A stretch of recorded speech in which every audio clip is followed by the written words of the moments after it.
देखो दोस्तों, जो लोग सोच रहे थे कि भाई संदीप लामेछाने का जगह कौन लेगा सीनियर टीम में, तो मैं आपको बता दूँ वो दिन दूर नहीं जो दिन आने वाला है। यानी कि कहते हैं ना कि खुदा देता है तो छप्पर फाड़ के जब लेता है तो सब कुछ। इसमें मगर समझ लीजिए कि आज असम में और नेपाल बीच जो मैच था, नेपाल के एक टीम और असम के वो बीच मैच था, उस मैच में युवराज खत्री ऐसा लेग स्पिन बॉलिंग फेंक रहे थे भाई कि सबका मन में एक ही सवाल चल रहा होगा कि भाई ये तो संदीप लामेछाने नहीं है।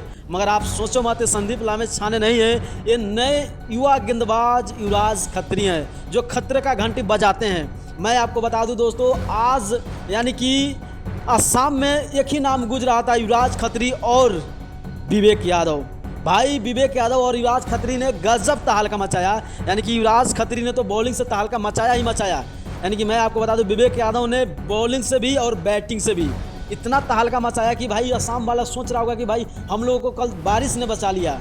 मगर आज तो बारिश की बात छोड़ो, खुदा ने भी नहीं बचाया और ये लोगों ने इतना धोया कि बात मत पूछे। भाई कल का भी मैच नहीं हारता नेपाल, अगर DLS से अगर थ्रू का निर्णय नहीं आता तो कल का मैच भी नेपाल जीतता। आज का बल्लेबाजी देखने के बाद यही लग रहा है कि हाँ यार, सीनियर टीम से कितना % अच्छा है अपना ये टीम। आप लोग अपना राय जरूर कमेंट कीजिएगा, क्योंकि आने वाले दिन में यही पूरे खिलाड़ी खेलेंगे सीनियर टीम में। अपना राय जरूर कमेंट कीजिएगा। अगर नए हो तो चैनल को सब्सक्राइब करके पेज जरूर फॉलो कीजिएगा।